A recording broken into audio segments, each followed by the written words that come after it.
एक दिन ऐसा होएगा सबसे पड़े बिछो, राजा राणा राव रंक सावधान क्यों न हो। उज्जड़ खेड़े ठीकरी ये गड़गड़ गए कुम्हार, वो रावण सरीखे चले गए भाई लंका के सरदार। ऊंचा दिखे धोलरा और मंडी चित्ती पोले, एक हरि के नाम बिना यूं काल मार रहा रोले। एक एक शब्द मालिक का विचार करियो पुण्यात्माओं। कहते तो ने बहुत ऊंचे महल दिखाई दे हैं, 2-2, 3-3 मंजिल के, और खूब उसके ऊपर चित्रकारी और चिप्स लगा रखी है। एक परमात्मा की भक्ति बिना यू काल त्री रोल मार रहा है, तेने मूर्ख बना रहा है। 1 सेकंड में मृत्यु हो जाएगी और फिर गधा बन कर घूम रहा होगा, कुमार तेरा लठ मार रहा होगा। तो परमात्मा ये बताना चाहते हैं कि जितना तू जानता है इतना ही नहीं, इससे आगे भी कुछ है, वो परमात्मा या उसके बच्चे संत ही बताया करते। उनसे तुम संपर्क नहीं रखते। आप जिस समाज में रहते हो उनको इतना ही ज्ञान है जो आप प्रतिदिन कर ही रहे हो। परमात्मा कहते हैं कहा चनावे मेड़िया लंबी बीत उसार, गर तो 3.5 हाथ वही घना तपोने 4। परमात्मा कहे कि खुशी मना रहा है, लंबी लंबी 4 दीवारी बनाकर ऊपर नीम बरवा के कि घर तो 3.5 हाथ घना तपोने 4। और कह कबीर अधिकाग है उनको नहीं विचार। अपना हाथ इतना होता है, इसको हाथ बोलते हैं अपनी देसी लैंग्वेज में। प्रत्येक व्यक्ति का अपना शरीर 3.5 हाथ का होता है। होंठ हाथ कहते हैं, होंठ हाथ 3.5 हाथ का। तो परमात्मा कहते हैं आपने तो 6 कमरे की कोठी बना रखी है, एक कमरे में एक पलंग पे एक कोण में वही सो सकता, कोई से न सो ले। तो कहने का भाव यह है परमात्मा का कि आप जी दूसरों को देखा देखी अपने कर्म ना बिगाड़ियो। जो तेरे भाग में भगवान ने दे रखा ठीक है, 1-2 कमरे 4 जिसे तेरे बना ले, और ना बेटा तो धक्का ना करिए, उसी में टाइम पास कर ले। सिर्फ ये सोचकर ये रेस्टोरेंट है, हमने कुछ दिन टाइम पास करना है। फिर हमारा दृष्टिकोण अपने परमात्मा पर आना चाहिए, कबीर भगवान पे। ये समर्थ है, एक वर्ड में एक शब्द में सारे ब्रह्मांड रख सकते हैं। पृथ्वी उस पर सब घास फूस बना सकते हैं, पेड़ पौधे पैदा कर सकते हैं एज इट इज, फलदार नो के नो, सूर्य चांद बना रखे। तो वो परमात्मा एक झोंपड़ी में रहा करता और एक क्रिया करके दिखाया करता कि अपना वर्क भी करो, काम भी करो, राम भी जपो। घना जरूरत नहीं है बकवादों की। यदि तुमने यहाँ भी सुखी रहना है और उस सुख में स्थान को प्राप्त करना है, तो फिर जब उस मालिक की तरफ देखकर आगे चलो, संसार की तरफ देखकर चलोगे, आप इस मार्ग पर बढ़ नहीं पाओगे। ठीक फिर परमात्मा कहते ज्यों रखे तो ही रहूं। कैसे ही रखे मालिक, चाहे अपने सुख कार दे, कोठी दे, नो प्रॉब्लम, पर भगवान ना भूलना। कहने का भाव मालिक का ये है, यानी कम से कम बता रहा है कि 3.5 हाथ और 3.25 का भी मकान हो तो भी संतोष करना, पर भगवान ना भूलना। अगर राम भूल गए और दूसरे की नकल के लिए किसी ने कोठी बनाई मैं भी बनाऊं तो बात बिगड़ेगी। भगवान कोई बालक नहीं, सब पता उसको कि इस बच्चे को जब तक खिलौना नहीं मिलेगा ये आगे नहीं चलेगा, तो वो भी खिलौने यहाँ वो देगा आपको। ऐसी बात नहीं, बालक नहीं है। अपने बच्चे को कोई रोता नहीं देख सकता। और समर्थ धनी पिता तो कदे ना देखे, तो आप धनी पिता की संतान होगे हुई उस कबीर भगवान की। आपको किसी चीज का अभाव नहीं रहने देगा, लेकिन भक्ति करनी पड़ेगी। अब यहाँ की स्थिति बताते हैं परमात्मा कि आप किस स्थान पर रह रहे हो। साथी हमारे चले गए हम भी चालन हारे, कोई कागज में बाकी रही, तात लगी है वारे। पतझड़ आवत देख कर बन रोवे मन माही, वो ऊंची टहनी पात थे आज पीले हो जाही। पात जड़नता यूं कहे सुन भई तरवर राय, अब के बिछुड़े नहीं मिले न जाने कहां गिरेंगे जाए। तरवर कहता पात से सुनो पात एक बात, यहाँ की यह रीति है एक आवत एक जात। परमात्मा एक उदाहरण दे रहे हमारे लिए। क्या बता रहे हैं कि जैसे संसार रूपी वन में और एक परिवार रूपी पेड़ लगा हुआ है, पतझड़ आती है जब उनका पत्ते झड़ने का समय आता है, उस समय परमात्मा कह रहे हैं कि पहले हरा भरा था वो वन, अब मन में रो रहा है कि कोई पत्ता नजर नहीं आ रहा, पीले होकर गिर रहे हैं। और फिर क्या बताते हैं, पतझड़ के अंदर पुराने पत्ते टूट टूट कर पीले होकर गिर जाते हैं। कोई गंदे नाले में गिरता है, कोई पशुओं के पैरों के नीचे काटा जाता है, या कोई इकट्ठा करके फूंक दिया जाता है। उसकी तुरंत बाद छोटी छोटी कोपड़ फूट आती है और फिर वो पत्ते बनकर फड़फड़ाने लग जाते हैं। एक साल वो फड़फड़ा लेते हैं और फिर उनकी वही दशा होती है, फिर नई कोपल आ जाती है। तो परमात्मा समझाना चाहते हैं कि आज जो हमारे जैसे बूढ़े हो गए, ये पीले हो गया, हम सफेद बाल साफ दिखाई दे रहे हैं, जान का टाइम आ लिया, और अब भी बकवाद ना छुट्टा तो फिर वो मूर्ख आदमी है। और तुरंत ही दादा की मरण का टाइम हो गया, पोते तैयार हो लिए, 50-60 साल वो पोते नाच कूद लेंगे, फिर उनकी वह दशा होगी।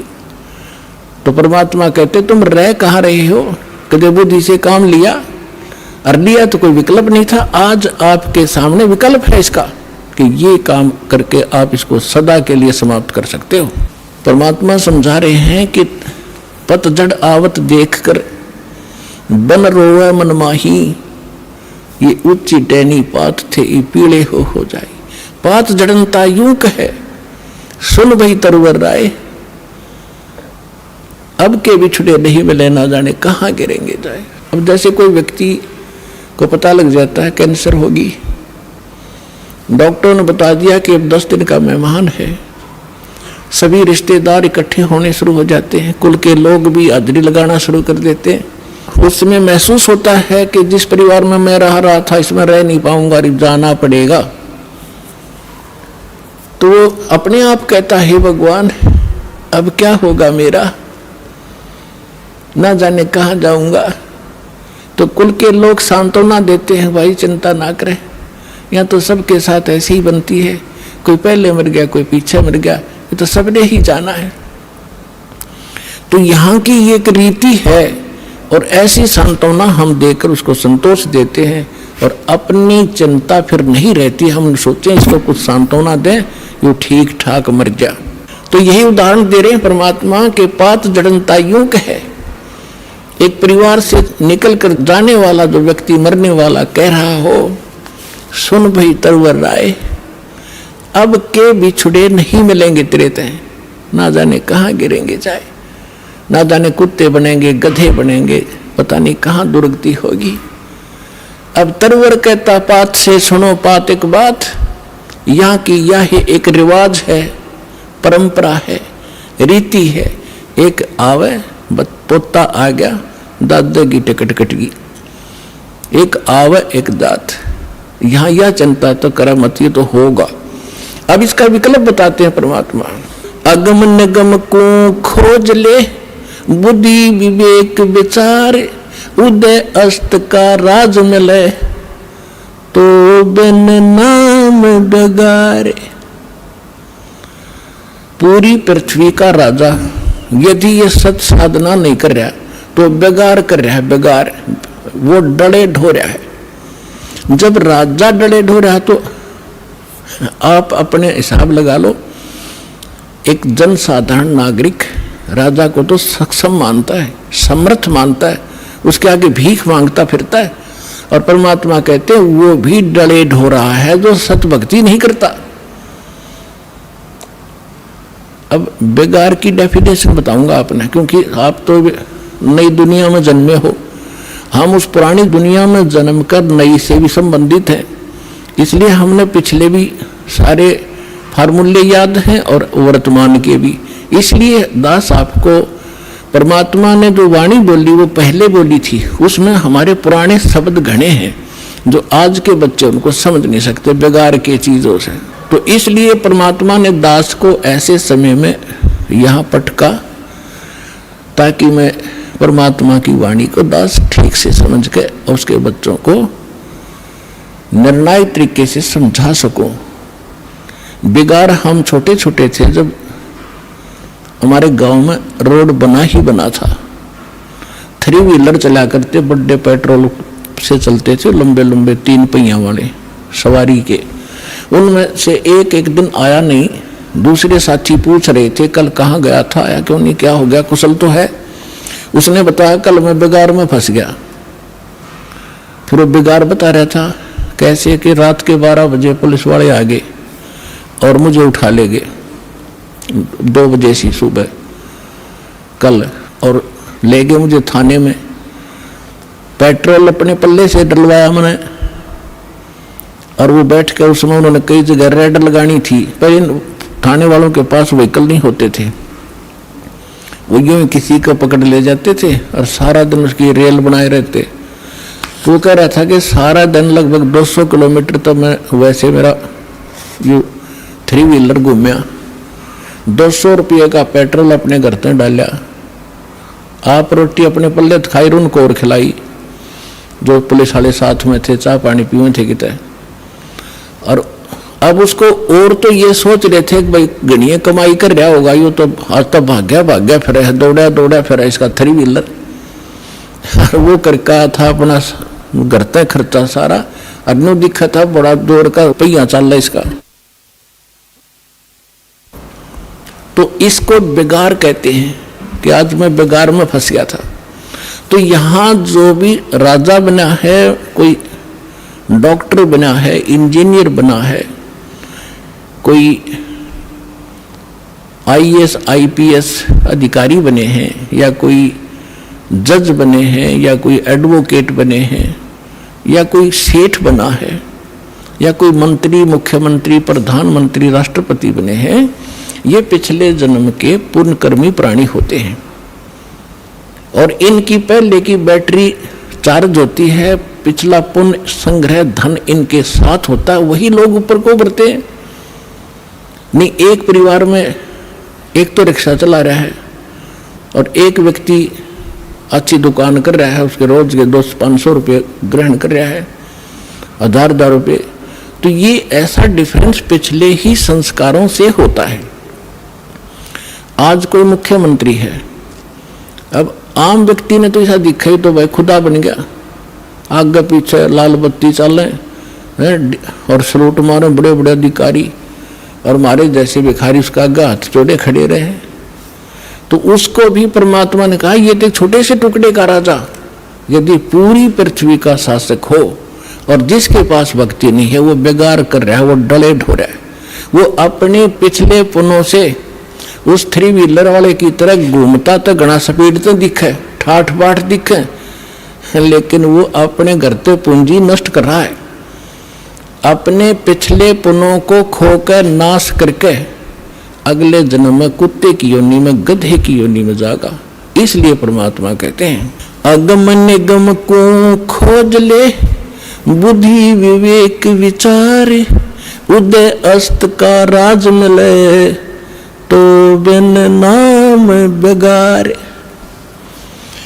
पृथ्वीपति चकवे गए, जिनके चक्र चलंत, रावण सरीखे कौन गिने, ऐसे गए अनंत। बिन उपदेश अचंभ है, ये क्यों जीवत हैं प्राण, भक्ति बिना कहाँ ठोर है, ये नर नाही पाषाण। हे भगवान, इस आत्मा के ऊपर कितना जामा बैठ गया, कैसा हमारे अंदर इतना कठोरपन आ गया, इतनी जबरदस्त चोट मारी दाता ने। इसको जगाने के लिए तू कहाँ बैठा है, तू कर क्या रहा, तेने करना क्या चाहिए था। और जिस सुख को तू यहाँ खोज रहा है वो भी ना मिलता तेरे को, क्योंकि वो आपको केवल संस्कार ही प्राप्त होगा। चाहे कितने कुबद कमा ले, कितनी चोरी कर ले और कितना रिश्वत ले ले, कितनी मिलावट कर ले, कितने डाके मार ले, आपके भाग में उतना ही रहेगा, ज्यादा नहीं रह सकता। कल आपने चोरी करके 2 लाख कमा लिया, अगर कोई ऐसी समस्या पैदा हो जाएगी 4 लाख में पंडा छूटेगा। और पैसा रहा नहीं, वो कर्म पाप बिगाड़े, कर्म बिगाड़े थे हुए जो के तू तेरे सर पर धरे रह जाएंगे, वो तेने भोगने पड़ेंगे। तो परमात्मा कहते हैं कि बिन उपदेश, देखो उपदेश माने गुरु के शिक्षा और दीक्षा, दोनों उपदेश में आ जाते हैं। जो बिन उपदेश आश्चर्य है, अचंभ है, ये क्यों जीवित है, जीव प्राण, और भक्ति बिना काठोर है, ये नर नहीं, मनुष्य नहीं है, ये तो पत्थर है। इतना विवेक नहीं रखते ये लोग।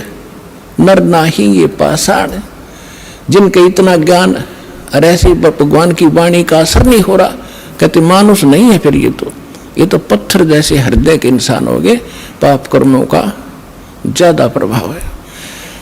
और फिर जैसे अभी आपने सुना कि मिलना भाग्य ही है, भाग से अधिक हो नहीं सकता। और जो आपने 2 नंबर के काम करे वो कर्म और बिगाड़ लिए, वो पाप आपके साथ रहेंगे, धन नहीं रहेगा।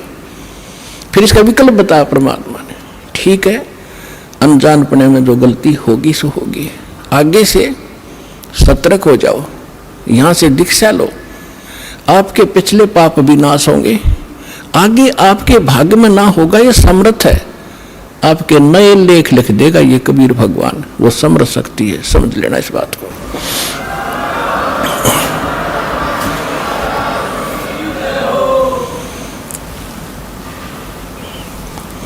बिन उपदेश अचंभ है, क्यों जीवित है प्राण, भक्ति बिना काठोर है, ये नर नाही पाषाण। आगे गए ना बावड़े, रहते भी सब जहां, बिन साहिब की बंदगी कहीं ठोर ठिकाना ना। पुणात्माओं, कलेजा फटफटा होगा आपका एक दिन, जब आपका पाप कर्मों का बुखार उतर जाएगा, आत्मा निर्मल हो जाएगी, आंखों से आंसू नहीं सूख्या करेंगे जब ये वाणी सुना करोगे। अब क्या बताते हैं परमात्मा कि जो हमारे दादे परदादे पहले चले गए, उन्होंने ताके बताया नहीं उनकी के दुर्दशा हुई, और शेष भी जा रहे हैं। अब भगवान आके बताते हैं स्वयं, और फिर जिन संतों से वो मिलते हैं वो संत बताते हैं। तो क्या बताते हैं कि पहले चले गए वो तो वापस नहीं आपको बताने आए, और रहते भी सब जा रहे हैं, और बिन साहिब की बंदगी, बिना भगवान की भक्ति की तो ठोर ठिकाना। अब यहां समस्या और आती है, भगवान कौन है, साहिब कौन है। अब ये दास ने आपको बहुत बार बता रखा है, इसको बार बार रिवाइज ना करूं, क्योंकि देखो एक तहसीलदार भी साहब है, मालिक है, स्वामी है, एक कमिश्नर, डिप्टी कमिश्नर भी, डीसी भी स्वामी है, डीएम बोल रहे कई जगह उसको, और मंत्री भी, मुख्यमंत्री भी साहब है, प्रधानमंत्री भी साहब है, राष्ट्रपति भी साहब। तो यहाँ कौन से साहब की तरफ संकेत किया गरीबदास जी ने, उनका कौन साहब था। अनंत कोट ब्रह्मांड का एक रुति नहीं भार, सतगुरु पुरुष कबीर हैं ये कुल के सिरजनहार। हम सुल्तानी नानक तारे दादू को उपदेश दिया, जात जुलाहा वेद न पाया वो काशी में कबीर हुआ। यानी ये भगवान भी बता दिया है वो साहिब कौन सा जिसकी भक्ति करनी चाहिए, ये वो परमात्मा है जो काशी में धानक जुलाहे रूप में कबीर रूप से नाम से आए थे। ये अनंत कोट ब्रह्मांड का स्वामी, ये है मेरा साहिब। तो यहाँ कहते हैं अग गए ना बावड़े रहते भी सब जा, और बिन साहिब की बंदगी कहीं ठौर ठिकाना ना। जैसे आज यहाँ प्रधानमंत्री बन गया, भक्ति की नहीं तो राजा का नेक्स्ट जीवन गधे से शुरू होता है, ये विधान बता रखा है भगवान का। अब गधे का जीवन जब पूरा होगा वहां मृत्यु, फिर कहेंगे चलो कहाँ, कोई पुण्य बना है तो स्वर्ग में जाओगे, स्वर्ग का समय निर्धारित है आपके पुण्यों के आधार से, वो पुण्य आपकी पूंजी जब समाप्त हो जाएगी फिर चलो नरक में, पाप वहां भोगने पड़ेंगे। जब तक हम कबीर साहब की शरण में नहीं आते, इस दास से उपदेश लेकर सत भक्ति आप नहीं करोगे, तो आपको केवल वर्क डन मिलेगा, जैसा कर्म किया वैसा ही थारा भगवान उतना ही फल देता रहता है। जिसको तुम भगवान मानते थे वो केवल इतना ही काम कर सकते हैं, जैसा कर्म वैसा ही फल, और ये परमात्मा आपके पाप नाश करेगा, ना भाग्य में होगा, और आपको आवश्यकता होगी नो नहीं बेमतलब डिमांड करोगे वो नहीं मिलेगा। एक विद्यार्थी जो आवश्यक वस्तु मांगता है पिता माता वही देते हैं, और वो मांगा मैंने बंदूक ला दे कि पागल है पिताजी, विद्यार्थी को गन ला के देगा तो ऐसी डिमांड करोगे फिर नहीं मिलेगी आपको। हाँ, जो आवश्यक होगी, समर्थ पिता सब कुछ देगा अपने बच्चे को, हर पल पल पर सारी सुविधा देता है, तो आप समर्थ की शरण में आ गए हो। अब फिर उसके बाद जब आप नरक में जाओगे, फिर नरक से कहेंगे चलो समय पूरा होगा, कुत्ता बनो, कुत्ते का समय पूरा हुआ, चलो आगे नेक्स्ट जीवन, और फिर कभी मनुष्य बन गए भूल भटक कर, फिर यही क्रियाएं, फिर मृत्यु, फिर चलो। तो कहते हैं आगे गए ना बावड़े ये रहते भी सब जा, और बिन साहिब की बंदगी कहीं ठौर ठिकाना ना। और इस परमात्मा की भक्ति ना करने से क्या कहते हैं, संसा शोक सराय में सुतक दिन राती, जीवत जग में जूते पड़े फिर जम तोड़े छाती। कि सब किसी ने देख ले, किसी का ज्ञान कंप्लीट नहीं, सब शंका के अंदर है, सबको संशय बना हुआ है, सबको ये चिंताएं सता रही है। कहते संसा शोक सराय में, इस मनुष्य रूपी सरा में ये तुम्हारे अंदर भर रखी काल ने, और सुतक दिन राती, सुतक एक टेंशन खत्म हो दूसरी तैयार, वह कितना तो सेट हो इतने तीसरी तैयार। कहते सूतक सी हो रहे तुम्हारे इस दिमाग में, जैसे बच्चे पैदा हुआ करें मच्छर से पैदा हो, कहते सूतक तुम्हारे साथ ला रखे, और जीवित जग में जूती पड़े। अब हम क्या सोच रहे हैं बुढ़ापे में सुख होगा, इन बुढ़िया ने पूछ लो किसा सुख से इनके जीने। जो भक्ति नहीं करते, भक्ति करेंगे उनके तो हाथ पर रखेंगे बच्चे, क्योंकि एक तो भक्ति की शक्ति, और फिर बच्चों के अंदर विनम्रता। यहाँ आप देख रहे हो कोई कितना का, कोई किसी की बहन, कोई किसी कितना तो भाई आया हुआ है, और सबको इतनी आदर देते हैं, बूढ़े बुजुर्ग भाई बहनों को, अपनों को भी ना दिया जाए। यहाँ पर यहाँ आकर जो ऐसा नम्र होंगे तो घर में क्या वो ऐसा भाव नहीं बरतेंगे, तो सुख भी इसी तरीके से उस वृद्ध अवस्था में भी होगा, और फिर भगवान की भक्ति साथ होगी, 100 रोग कटेंगे। बुढ़ापे में तो सारे तो दुख हो जाया करें, शरीर भी कंडम, रोग भी घर करें, आँखें दिखे नहीं, बालक भी गुर्राव है। तो इस प्रकार परमात्मा कहते हैं बूढ़ा होए पड़े खाट में, बूढ़ा हुए पड़े खाट में, सुने बचन खारे, कुत्ते तावन का भी सुख को ना, ये छाती फूकण हारे। जो बिना ज्ञान की बहु न्यो उलाने दिया करे बूढ़ा बुढ़िया ने। पुराने समय में बूढ़ा बुढ़िया की खाट गेट पर डाली जाया करती, और बहू कह कर जाया करती तो देखिए कुत्ता ना बढ़ जा घर में। अब बुढ़ापे में जब दिक्कत फिर उड़ा के वो कुत्ता बिल्ली सब बदमाश हो कि तन की तक बढ़ जा, वो क्रोध मस्ता रहेगा अंदर जाकर न, तो दूध दाद या लस्सी लस्सी खिंडा दी गिरा दी उसने, तो बहू आवेगी अंदर जाते देखेगी उसकी सौ पर सुई जाएगी, तब उसको लाना देती है। परमात्मा कहते वृद्ध हुए फिर पड़े खाट में, सुने वचन खारे, और कुत्ते ताउन का भी तुम्हारा सुख को ना, तुम छाती फूकण हारे। वह बहू फिर ये चमोले सुनाओगी, तुम शब्द श्लोक सुनाओगी, अब कुत्ते भी ना हटा सकते, तुमने छाती फूक दी मारी। तो परमात्मा कहते फिर आपके बच्चे भी, पुत्र वधू भी भगवान से डरने वाले होंगे, कटु वचन नहीं बोल सकते।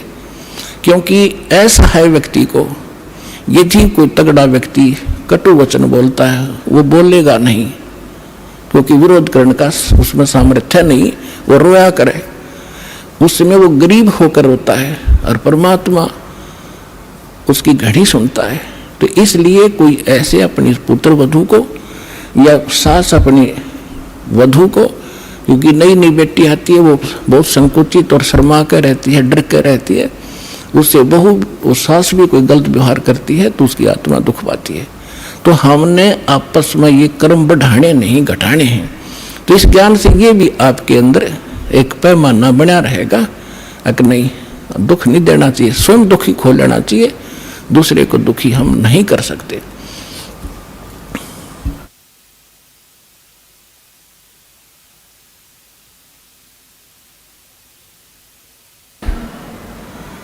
अब क्या बताते हैं कि संसार शोक सराय में सूतक दिन राती, और जीवित जग में जूते पड़े फिर जम तोड़े छाती। अब यहाँ तो सारे उम्र दुख में काटेगा, बुढ़ापे में बूढ़ा, स्वयं दुखी, फिर ऐसे व्यवहार से भी तंग, और अगले जन्म में कहते हैं फिर बिना भक्ति किए हुए प्राणी को यम के दूत घसीट के ले जाते हैं, उसकी टट्टी और पेशाब निकल जाता है, उसको आकर इसी भयंकर शकल दिखाई देती है, अंत समय में उसकी गर्दन दबा दी जाती है, सूक्ष्म रूप से जबान बंद कर दी जाती है, वो बोल भी नहीं सकता। और जो भक्ति करते हैं परमात्मा की, ऐसे जाएंगे जैसे ऐसा स्वप्न होगा जैसे सत्संग में चलते हैं, वहां भगत दिखाई देंगे, अरे कहाँ जा रहे हो, क्या हो, बरवाला चलते हैं, चलो भाई चलो चलो, ऐसे छोड़ कर भाग लिया शरीर को, जैसे रजाई छोड़ कर भाग लिया करें गुरु जी को देखने के लिए। और फिर ऊपर जाएंगे त्रिकुटी पे, सारे निकलते दिखाओगे यहाँ से गणेश के कमल में, फिर सावित्री ब्रह्मा वाले लोक में कमलों से होते हुए, फिर नाभि विष्णु जी और लक्ष्मी जी के लोक से होते हुए सबका अकाउंट क्लियर करवा के, फिर वो जैसे कोई जाते हैं ना कहीं पर नए स्थान पर, तो पीछे पीछे सारे उसका अनुसरण ही करते रहते हैं, यहाँ ये कर ले, बता कर ऐसा यहाँ कर, अच्छा यहाँ से कर दे, यहाँ जूते जमा करा दे, यहाँ जोत का सामान जमा करा दे। तो इस तरह वहाँ ऐसे कराते हुए त्रिकुटी में पहुंच जाओगे, वहाँ परमात्मा मिलेगा अपने इस दास के रूप में, और वहाँ फिर धर्मराज के दरबार में आपको क्लियर कराया जाएगा सतनाम के प्रथम मंत्र का, वहाँ अकाउंट क्लियर होगा। और फिर परमात्मा पारब्रह्म के उस घर में द्वार में जा करके पार करके वहाँ का अकाउंट करवा के फिर सतलोक ले जाएंगे। आप सतलोक बैठे पाओगे, और घर वाले यहाँ सोच रहे हैं मर गया, मरा नहीं हो तो सतलोक पहुँच गया। हरना कुछ में मैं करे, यहाँ की इस भौतिकवाद की कितनी इसके अंदर कमजोरी है, जिसको प्रामांडी पाके बैठे थे। कहते हिरण्यकशिपु ने पूरी पृथ्वी पर शासन बना लिया था अपना, और नो कहता मैं ही हूँ, मैं भगवान हूँ। हल्दी की गांठ प्राप्त करके 5-4 वर ले लिए ब्रह्मा जी से, सुबह मरूँ ना शाम मरूँ, दिन में मरूँ ना रात मरूँ, पशु से मरूँ ना पक्षी से मरूँ, मनुष्य से मरूँ ना फलाने से मरूँ। और फिर बस इससे अपने आप को मान बैठा, आई एम गॉड, मैं हूँ सब कुछ। तो परमात्मा कहते हैं सूक्ष्म ज्ञान में, हिरण्यकशिपु में मैं करे पूरी पृथ्वी का राज, ऐसे नरसिंह ले गया जो तीतर को बाजू। कहते यह ब्राह्मण माटी होगी इन लोगों की। हिरण्यकशिपु छाती तड़वाई, ब्राह्मण बाणा और कर्म कसाई। बगैर ज्ञान के भक्ति भी करता था, ऐसी सिद्धियां भी प्राप्त कर ली थी जिसको उससे भ्रम हो गया कि मैं सब कुछ बन गया। तो परमात्मा कहते बिना ज्ञान के हिरणा कुछ छाती तोड़वाई, और ब्राह्मण बाणा और कर्म कसाई। वो तो भगत दिखाई दे, ब्राह्मण माने भगत भी होता है, वो तो भगत और भक्ति करे, और कर्म कसाई वाले तो कहते ऐसे लोगों की छाती टूटिया करती है, भगवान ने उसका पेट पाड़ के गिर दिया। हिरणा कुछ छाती तोड़वाई और ब्राह्मण बाणा और काम कसाई। कबीर लूट सको तो लूटियो, राम नाम की लूटी, पीछे फिर पछताओगे, प्राण जहांगे छूट। अब ये बात आप पहले भी पढ़े पढ़ाया सुना भी करते, लेकिन आज सुनोगे ना आपकी छाती में लगेंगी सारी, क्योंकि अधिकारी के बिना ये अमल में आ ही नहीं सकती। और परमात्मा की दया इस दास पर है। आपको दास बार बार समझाता है, दास एक जीव है, लेकिन समर्थ के संग में उस परमात्मा ने दास को अपना मान लिया। और दास एक चलता फिरता पावर हाउस है, थोड़े पावर का, जो इस पूरे संसार में तो पर्याप्त है, इतनी पावर है दास को दे रखी है। पूरे विश्व को इंक्लूडिंग ब्रह्मा विष्णु महेश तक को इस दास के पास तो मालिक ने, क्योंकि ये ऊपर से आ रही है पावर। अब जहाँ कोई पावर हाउस है बरवाला में, वो पावर हाउस एक खोखा है और उसका कनेक्शन थर्मल प्लांट से है, जहाँ बिजली दिन रात बनती ही रहती है, वहाँ एंड होता ही नहीं। और इसकी अपनी अक्षमता है, ये बरवाला के लिए पर्याप्त है। और लेकिन वो लाइट आ रही है वहाँ से, अगर यहाँ को जरूरत ज़्यादा बढ़ेगी तो इसकी अक्षमता भी बढ़ जाएगी, लेकिन लाइट आ रही है पीछे से ही। तो उस परम पिता से, कबीर भगवान से, सतलोक से दास के पास वो पावर आ रही है और आगे कनेक्शन दास आपको उसी पावर से दे रहा है। अब क्या बताते हैं, कबीर जिव्या तो वाहे भली, जो रटे हरि नाम, नहीं तो काट के फेंक दियो, यो मुख में भलो ना चाम। परमात्मा के नाम के जाप की कितनी महिमा बता रहे परमात्मा। वैसे तो जिव्या बहुत काम आवे, खाना खान में भी काम आवे, और भी कड़वा मीठा चाखण के भी काम आती है। परमात्मा कहते हैं यदि इससे आपने भगवान की भक्ति और उसका गुणगान नहीं किए तो इस चाम की, इसे अच्छे जगह पे मुँह तो हम सबसे उत्तम मानने हैं, इसमें कति आवश्यकता नहीं। ये जीव ना तो फिर ईसा जुल्म करेगी। कहते हैं एतय पराई आत्मा जीव बांध तलवार, या जीव तलवार का काम करेगी। एक कमजोर व्यक्ति को एक तगड़ा व्यक्ति, बलवान व्यक्ति कोई अपने मुख से ऐसे वचन कह देता है, अब उसके साथ ना प्रतिशोध कर सकता, ना उसको कुछ जवाब दे सकता, बैठ कर रोता है। उसकी आत्मा को जख्मी कर दिया उस नीच व्यक्ति ने इस जीभ वाली तलवार से, वचन से।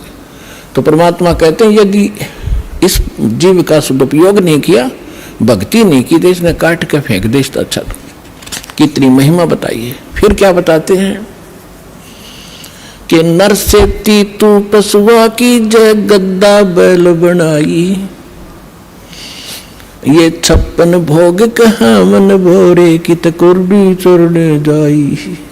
अब क्या बताते हैं परमात्मा के फिर पीछे तू पशुआ की जय, दीजे बैल बनाए, 4 पहर जंगल में डोले तो ना पेट भराए, सर पर सींग दिए मन बोरे, धूम तुम चर उड़ावे, कंधे जुआ जोते कुआ, फिर कोनों का बुस खावे, फिर पीछे तू खर की जगह कुरडी चरने जावे, टूटी कमर पजावे, चढ़े तेरा कागा मास गिलावे।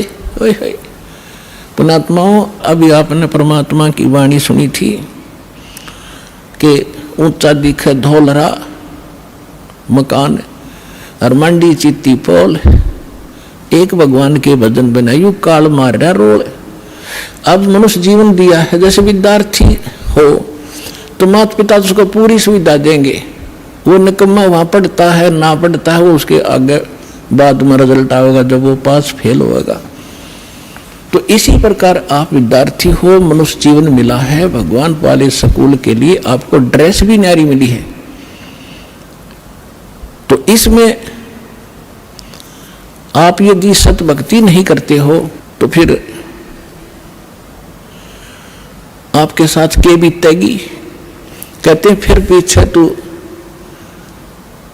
पशुआ की जय, दीजे बैल बना। ओए होए। तो अब हम समय पर भोजन खाते हैं, आप देखते हो सतलोक आश्रम बरवाला में, वैसे तो आम जगह उपलब्ध है आजकल।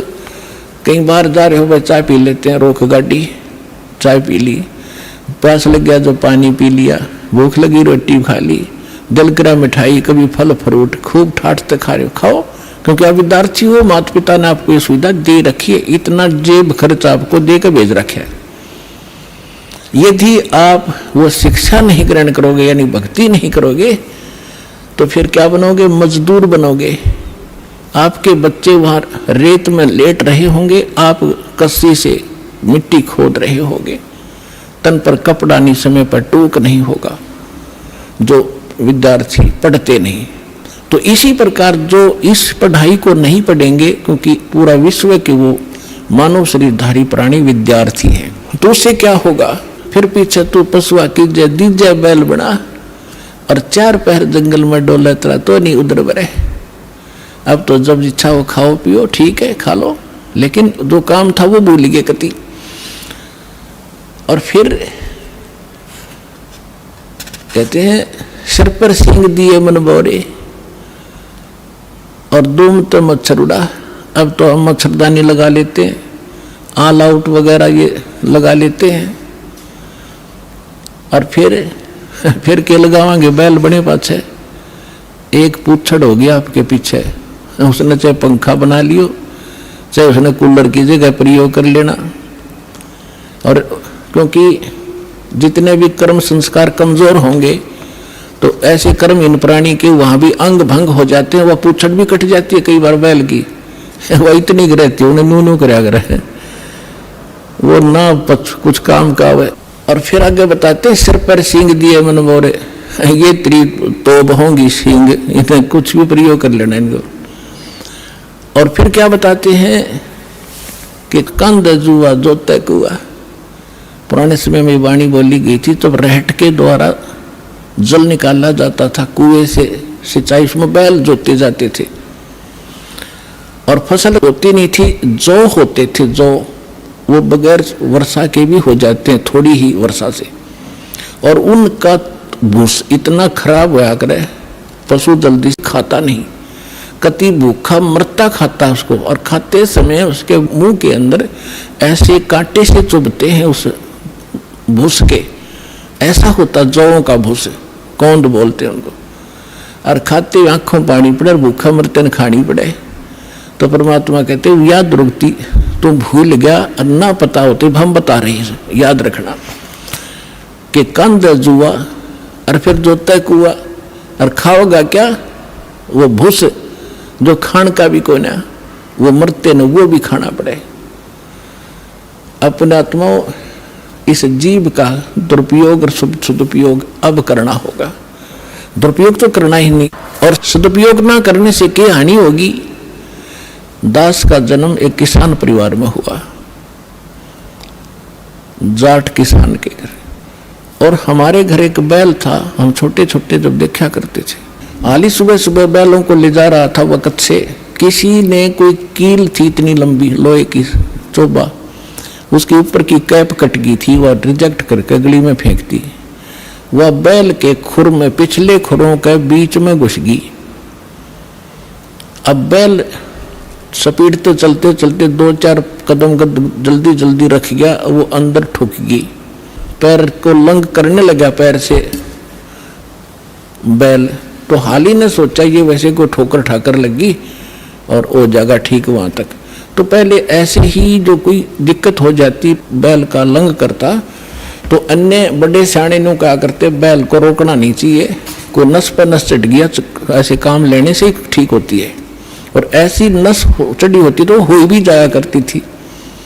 इस कारण से हाली ने सारा दिन उसको टेकने नहीं दिया, उसको काम ही लेता रहा। और शाम ने जब आया, शाम तक पैर सूज गया, उस पर स्वेलिंग आ गई। आते बैल बैठ गया और लंबा पैर पसार गया पिछला, मुंह लावे नहीं कहे ना खावे, आंखों से पानी पड़े। तो देखा भी इसका तो सोई ज्यादा होगी, सुबह उठा नहीं। तो ऐसे पहले वैद्य होया करते डॉक्टरों के पुराने गांवों में। किसी ने बताया देख जाके कि इसके घुटने पर बा आ गया, बा। अब सोई चढ़ गई ऊपर घुटने ताई, वह कीला गरी खुरों में और ट्रीटमेंट हो रहा घुटने का, उसका पट्टी बांधे गरम गरम। अब वो बता नहीं सकता बोल के मुझे कहाँ पीड़ा है। और जब अफलातून पाक रहा था, जो सोचा था मेरी ऐसे ठाठ रहेंगे, तो परमात्मा कहते तू जाने मेरी ऐसे नहीं बहेगी, ये तो हरदम लेखा भरना रे।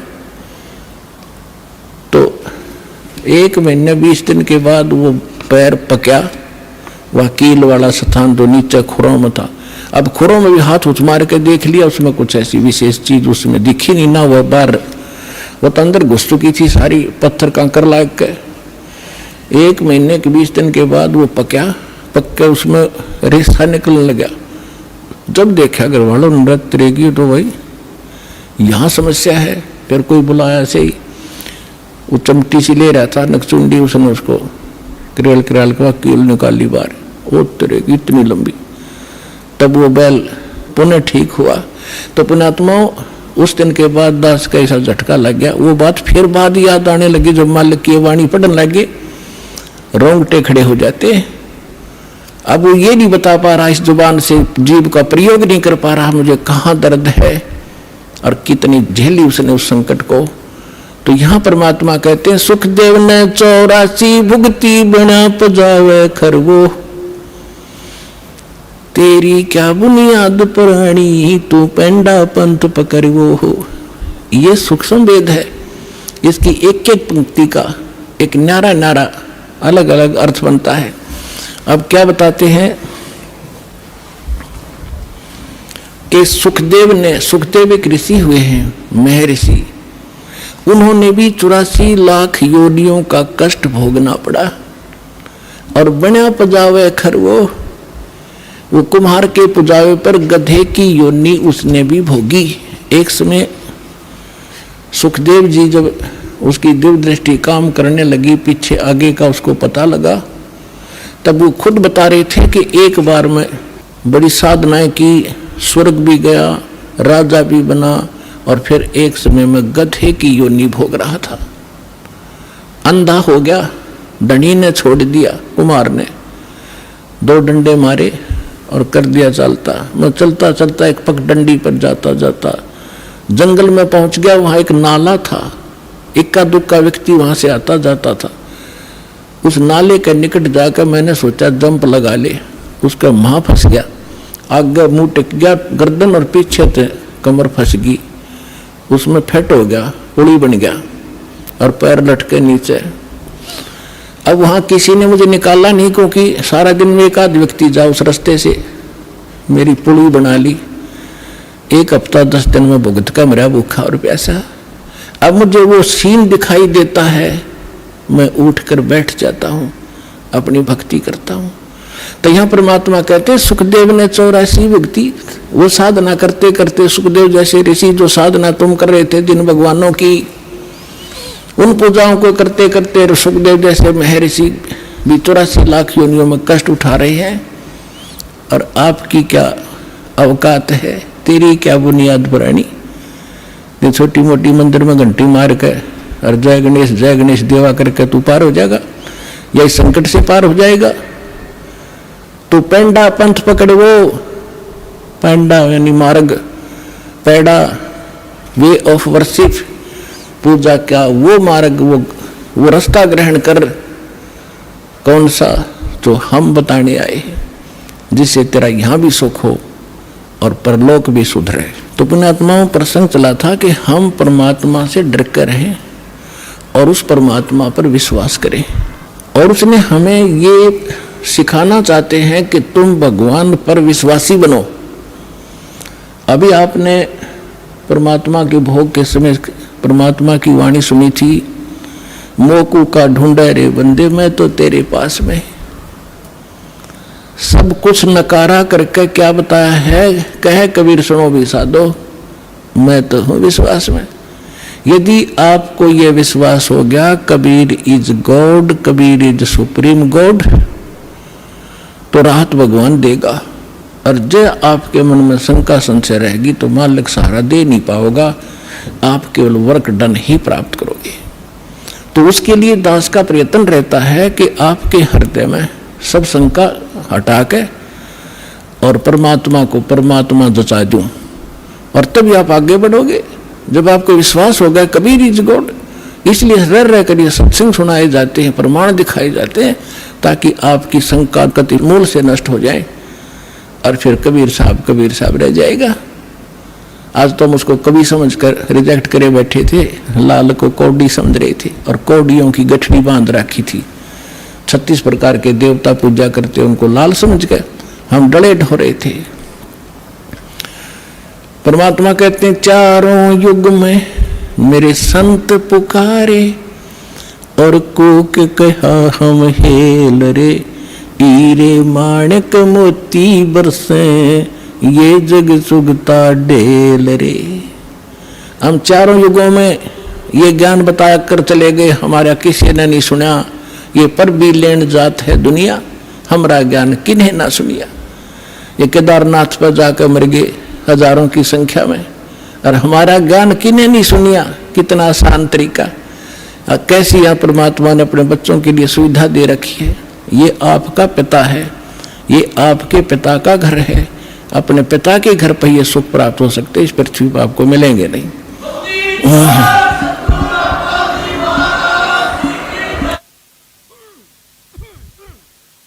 तो प्रसंग चल रहा है, परमात्मा ये सिद्ध करना चाहते थे। परमेश्वर कबीर साहब जी एक झोपड़ी में रहा करते थे, कपड़ा बुना करते थे, और कपड़े के बुनाई की जो मेहनताना आता था उसी से अपना परिवार पोषण करके दिखाते थे। परमात्मा का अपना कोई निजी परिवार नहीं था, उसका तो सारी सृष्टि परिवार है। उनका पत्नी नहीं थी, 2 बच्चे आपको बताया था, सत्संग में बहुत बार बताता है दास। लड़का एक लड़की, किसी की फड़क निकालने के लिए वह जीवित करे थे, और वो बच्चे फिर अपने बेटा बेटी रूप में रखे थे। 2 माता पिता थे, मुंह बोले, जन्म नहीं था उनसे मालिक का। वो निसंतान थे, कमल के फूल पर परमात्मा सतलोक से आकर विराजमान हुए थे। एक शिशु रूप धारण करके वहां से उठा ले गए थे। तो वो सब लीला करते हुए युवा हुए तो दुल्हे का काम करने लगे, धारण कहलाए। परमात्मा कहते मात पिता मेरे कुछ नाही, ना मेरे गर्दासी, हर दुल्हे का पुत्र आण को आया, जगत करे मेरी ऐसी। तो परमात्मा उस समय ये ज्ञान दिया करते थे, और साथ में ये एक रिहर्सल, एक एग्जाम्पल कोड करके चले गए कि संसार में मेरे तो निर्धन कोई नहीं हो सकता, और निर्धन होकर भी नीत साबित रखे। जैसे दास ने बताया था कि आपको यहाँ बुलाने का उद्देश्य है कि आपको सब से परिचित कराऊं, परमात्मा के लाभ को प्राप्त लेने की विधि आपके हृदय में जचाऊं, ताकि आपकी नीत साबित हो, दान करने की नीत बने। और धर्म दान करे बिना उभर नहीं सकते आप। जैसे दास ने कहा था कि किसान ने बीज बो दिया और खाद पानी डाला नहीं तो सफल नहीं हो सकता। ओनली केवल मंत्र देन मात्र थे आप सफल नहीं होगे। इसमें खाद पानी है, ये तो बीज है, मंत्र जो तीनों मंत्र है, और इसमें ये 5 यज्ञ समझो खाद पानी है। तो ये प्रॉपर डालने पड़ेंगे, जैसे दास आपको गाइडलाइन बताता है परमात्मा की बताई हुई, तब आपकी भक्ति रूपी फसल पूरी होगी। तो उसके लिए परमात्मा भी यही क्रिया कराया करते हैं। जितना मेहनताना मिलता अपने निर्वाह के योग्य रख के बाकी को भंडारा धर्म में लगा दिया करते थे। कहीं सत्संग करने लग जाते वहां भंडारा कर देते थे। अब परमात्मा साथ साथ एक तत्वदर्शी संत की भूमिका भी करा करें, वो उनके विधान में है, उनकी लीला में है।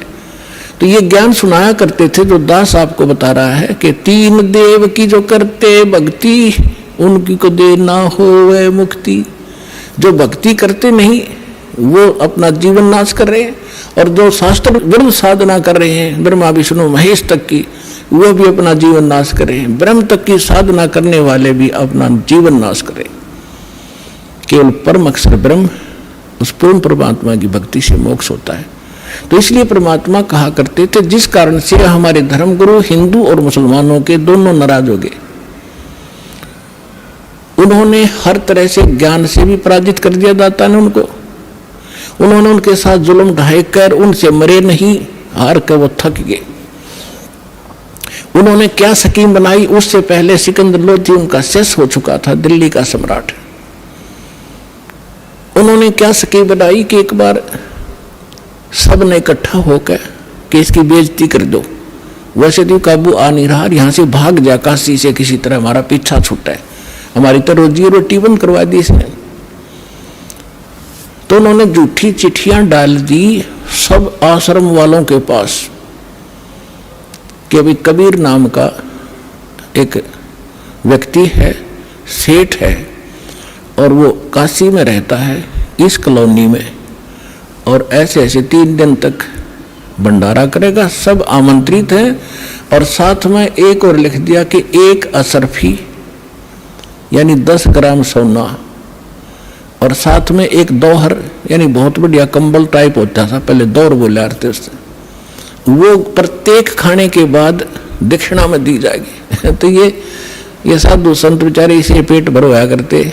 इन सब चेले श्रृंगार लिए, चलो लुल्ला लंगड़ा था बिठा लिया गया आश्रम में, जो बैठा था आंधा काना कि सारे चलो, प्रत्येक खाने के बाद 1 असरफी मिल लेगी, 1 दौर मिल लेगी, और वह अपने जो उनका हेड मुखिया उसके पास जमा होती, फिर वो चीज से उसको देते और बढ़िया भोजन मिलेगा।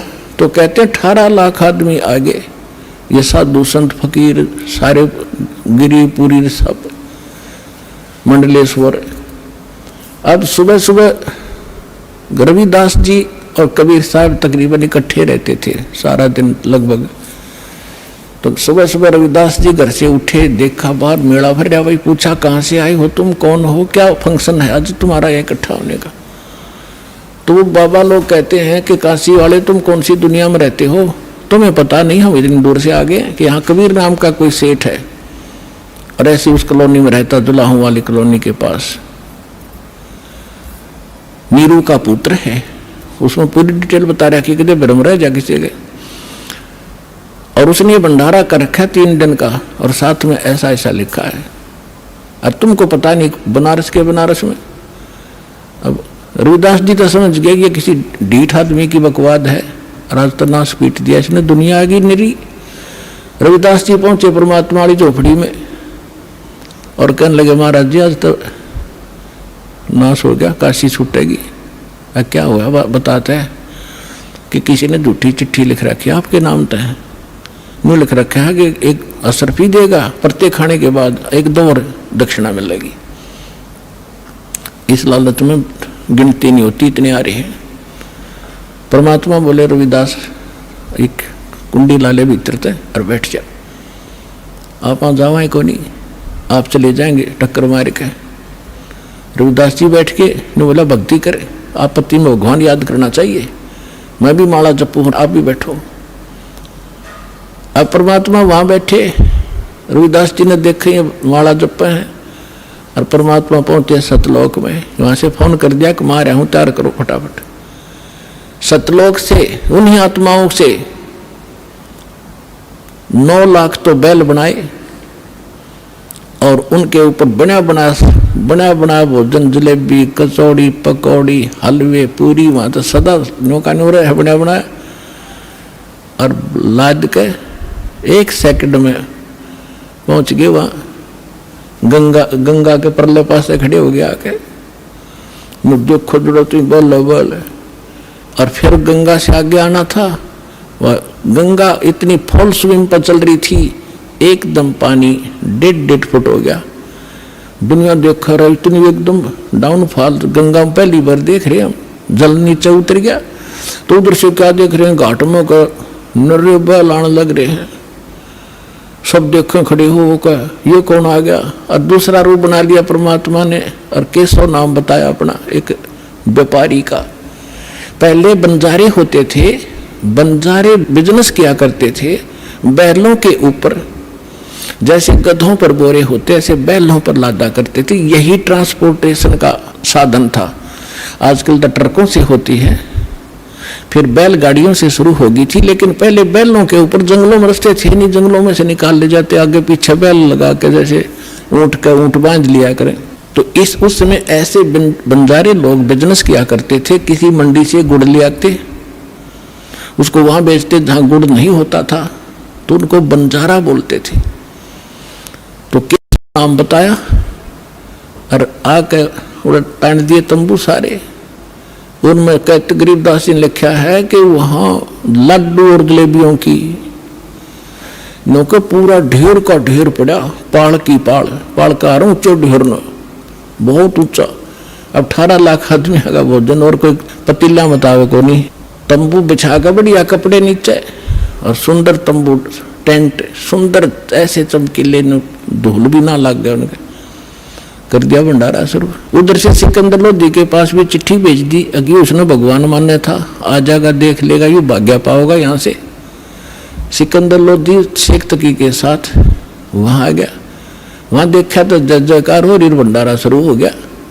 अब शेख तकी की तमाशी मर गई, पेट पकड़ कर बैठ गया। उतने सोच कहा था कि आज पता लग जाए सिकंदर लोधी ने, इसने अल्लाह कहा करता यू। और जब देखा कि ये भंडारा कौन कर रहा, किसी से पूछा तो पता लगा कि यहाँ केसो नाम का व्यक्ति बैठा है। नू कहे मैं उसका पगड़ी बदल यार हूँ, कबीर जी का पगड़ी बदल मित्र हूँ। और ये तो राजा ने जो पूछा कि आप कौन हो, कि केसो नाम है मेरा, कबीर साहब आपका क्या लगते हैं, कि मेरा मित्र है वो, पगड़ी बदल यार हूँ मैं उसका। मेरे पास भी एक चिट्ठी गई थी उनकी कि कुछ छोटा सा भंडारा करना है, कुछ सामान लेते आइएगा मित्र। अब वो शेख तक कह रहा इसने छोटा भंडारा कहेंगे, ये तो बेगन है वह फिरते। वहीं बैठ गया। फिर सिकंदर लोधी ने तो दर्शन करने थे अपने परम पिता के, तुझसे पूछा कि भगवान कहाँ है, कबीर साहब कहाँ है। केसो से पूछा। केसो ने कहा उनका दास जो बैठा है उनको क्या आवश्यकता आने की, मौज है, आऊंगे जब आ जाएंगे, मर्जी के मालिक है वो। सिकंदर लोधी ने सोचा भाई इतनी दूर आया हूं, पहले दर्शन करूं। उनकी झोपड़ी पता करके वहां पहुंचे। साथ में अंगरक्षक हाथी पर बैठ कर गए। तो जाके नीचे उतर के सिकंदर लोधी ने दरवाजा खटखटाया। रविदास जी कहने लगे महाराज जी तो आगे दिखे। वो आगे दिखे, वहां से चलकर ढूंढ ली झोपड़ी अपनी। कबीर साहब बोले बोला मत, पीटन दे कवाड़े ने। तब सिकंदर लोधी ने कहा कि हे भगवान, हे अल्लाह के रूप, दरवाजा खोलो। परमात्मा बोले, वो तो जान थे पता था। परमात्मा ने बोला कौन है भाई तू, कि मैं आपका दास हूं, सिकंदर दिल्ली से आया हूं, एक बार दरवाजा खोलो परवरदिगार। परमात्मा बोले नहीं राजन, मैं तो बस इंतजार कर रहा हूं कि कब सूर्य अस्त हो, अपने परिवार ने लेकर भागूंगा यहां से, ये मुझे जीने नहीं दे रहे।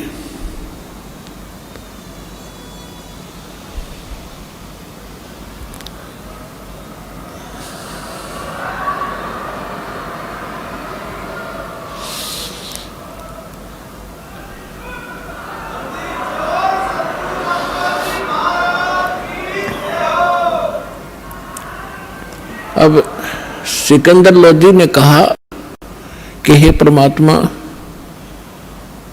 यदि मैं आपसे परिचित ना होता तो आप मुझे भी आज बहका देते।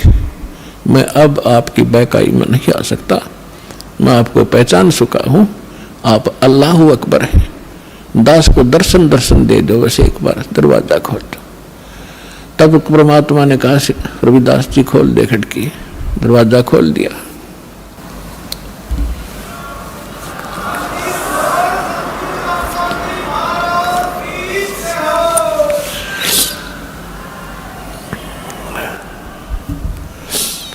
सिकंदर लोधी ने दंडवत प्रणाम किया दिल्ली के सम्राट ने और कहा परवरदिगार, आपने कैसे रंग लगा रखे हैं, आपकी जय जयकार हो रही है। ऐसा भोजन सब खा रहे हैं, कैसा भंडारा कभी देखा ना सुना। आपका मित्र जिसके पास आपने पत्र भेजा था वो बैठे वहां पर, केसो नाम है उसका। परमात्मा वो तो खुद वहां भी बैठे, दो उठौड़ है, एक तू भया एक से दो। सिकंदर लोधी ने कहा भगवान एक बार दर्शन दो। आपके दर्शनाभिलाषी वहां भक्त श्रद्धालु बैठे हैं, खाना भी खा रहे हैं और ये पूछ रहे हैं वो कबीर कौन है जो इतना गजब का भोजन आहार आज तक देखा ना सुना। और ऐसा समर्थ वो कौन है, 10-10 ग्राम सोना भी दे रहा है, और एक कंबल भी दे रहा है प्रत्येक खाने के बाद। तो नकलिया ने अच्छा खाया होगा खाना एक एक दिन में, वो लेने के मारे दक्षिणा। तो उसके घर में के भंडार में कोई कमी है? उस दाता की सारी सृष्टि का पालनहार, असंख्य ब्रह्मांडों का पालनहार, तीनों लोकों में प्रवेश करके जो सबका धारण पोषण करता है, ये वो परमात्मा है। तो पुण्यात्मा हम उसके बच्चे हैं, और वो भी उसके बच्चे थे जो साधु संत बने फिरे थे, परमात्मा के लिए भटक रहे थे, गलत साधना कर रहे थे, फिर भी बच्चे तो उसी के हैं। मैं रोत हूँ सृष्टि को या सृष्टि रोए मोहे, और गरीब दासी इस योग को समझ नहीं सकता कोई। तो उनको भोजन खिलाना था सतलोक का लाके, बहाना उन दुष्टों ने बनाना था, उनकी फड़क निकालनी थी, अपनी समर्थता दिखानी थी। आज दास के गुण गाता, जो पहले आकर भगवान वाले काम ना करके जाते तो दाता। तो सिकंदर लोदी ने कहा कि एक बार आपके दर्शन करना चाहते हो सभी के सभी। तो परमात्मा जब कुटिया से बाहर निकले, जैसा सतलोक में उनके सिर पे मुकुट है, ऐसा मुकुट आकाश से आया और ऐसे सिर पे रखा गया। आकाश से फूल बरसने लगे,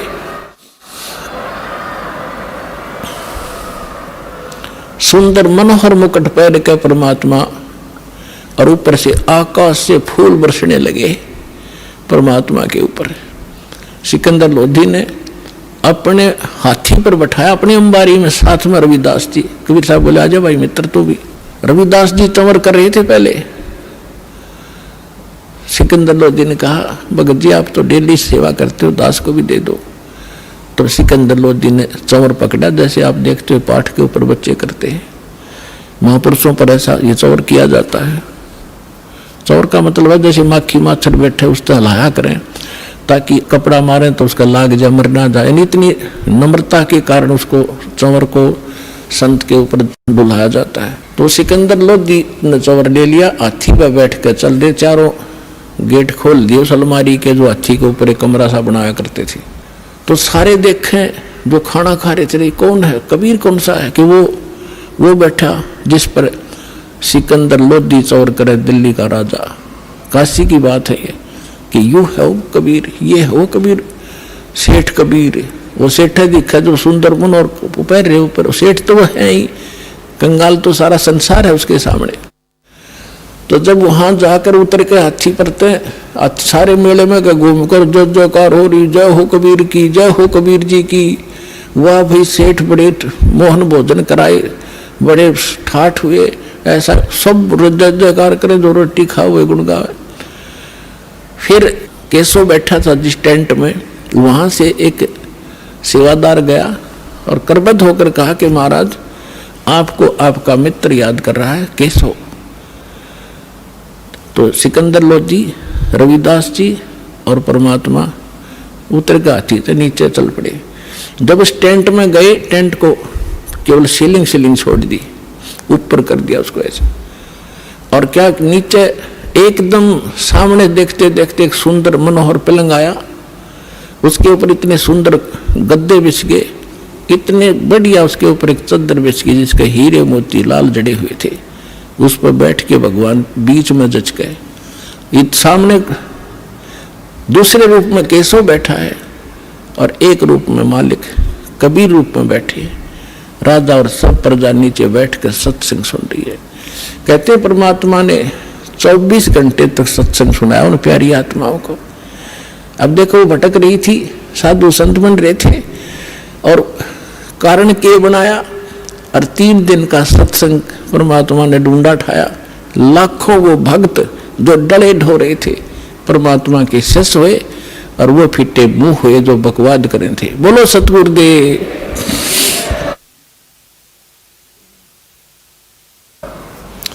ये बहुत लंबी वार्ता है, कभी फिर समय आने पर।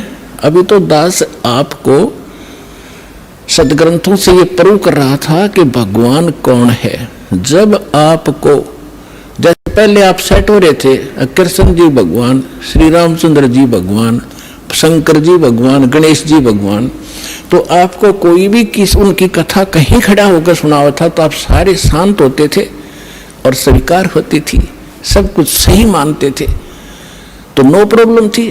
और जब इस दास ने यह यथार्थ कथा शुरू की तो कितना विरोध हुआ। कहता दास जान या मेरे साथ उस समय से संघर्ष करते हुए आपके भाई बहन चल रहे हैं, या वो जानते हैं आप तक हम कैसे ही संदेश को पहुंचा पाए। जेल तक जाना पड़ा, 36 मुकदमे झूठे कर रखे हमारे ऊपर, लेकिन मालिक साथ है, एक दिन सब फिट्टे मुंह हो जाएंगे और सच्चाई ऊपर आओगी।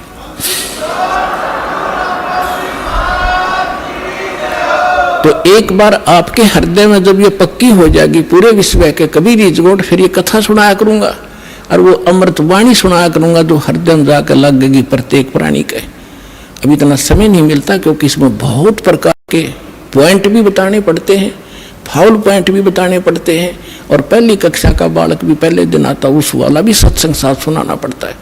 तो जिस करके ये थोड़ा सा समय कम मिलता है। फिर क्या होता है,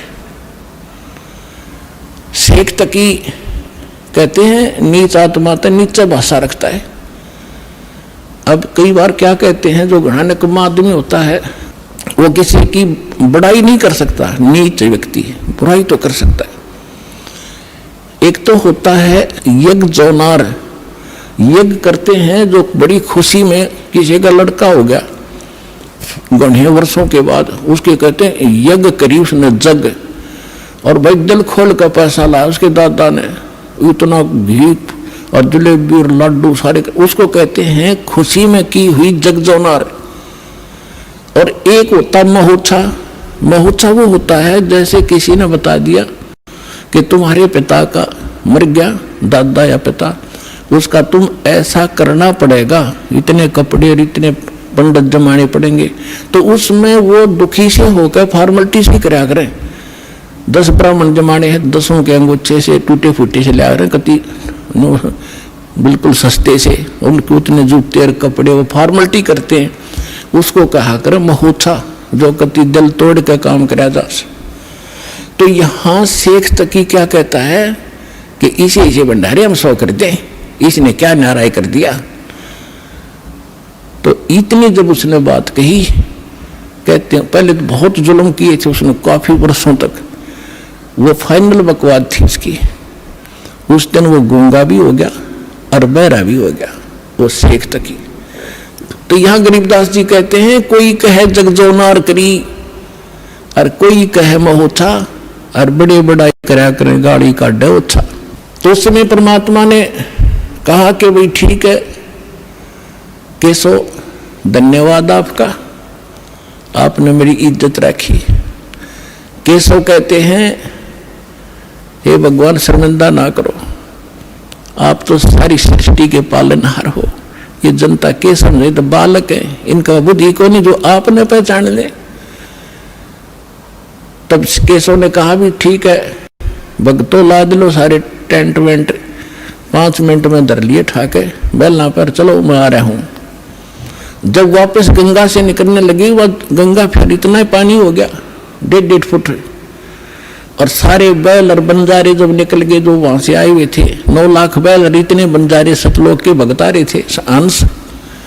तो गरीबदास जी ने कहा कि वो बैल जब चलने थे ना पृथ्वी पर, और वो बंजारे 1 फुट पृथ्वी से ऊपर रहे थे उनके कदम, या उनका समझ में नहीं आई ये न्यू के ऊपर चल रहे हैं। इतनी बुद्धि तो खान खान पे लाग रहे थे, उन्हें क्या जरूरत थी कि देखने की कौन के ऊपर चल रहा है। तो उसी समय बैल पार हो गए गंगा। सिकंदर लोधी ने कहा कि जाओ केशव, आपका काफिला जा चुका है, दूर जा लिया होगा। नु खड़े होकर देखा पटरी पर चढ़ के, वहां कोई परले बैल नहीं, कोई बंजारा नहीं। तो सब असमंजस में हो गया सिकंदर लोधी की, कहाँ गए वो सारे ही? तो 9 लाख बैल कोई नूता नहीं कि थे कोण में वर्ष के आड़ में छप जाएंगे, वो तो पूरे कई किलोमीटर तक दिखाई देने थे। इतना सोच ही रहा था तो कबीर साहब कहने लगे चले गए जहां से आए थे। उधर से वो केशव उनके सामने दूसरा रूप परमात्मा के अंदर समा गया, एक कबीर साहब रह गए। बोलो सतगुरुदेव।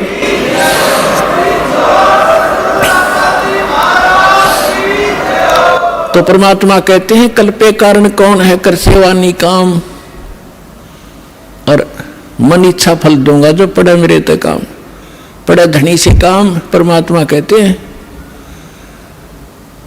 साईं इतना दीजियो जा मैं कुटुंब समावे, हम भी भूखे न रहे अतिथि न भूखा जावे। भगवान से मांगने का तरीका बताया परमात्मा ने कि घना मत मांगया करो, इतना मांगो कि परमात्मा हम भी भूखे ना रहे और द्वार पे कोई अतिथि आ जाओ भूखा ना जा, इतना जरूर दास को देना।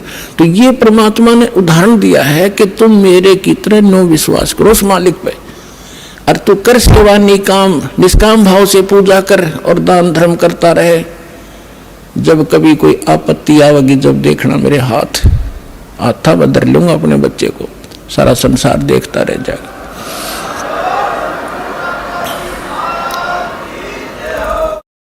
भाई जो गुरु बचन पे डट गे रकट गे फंद 84 के, कट गे फंद 84 के, रकट गे फंद 84 के। भाई जो गुरु बचन पे डट गे रकट गे फंद 84 के। वस्तु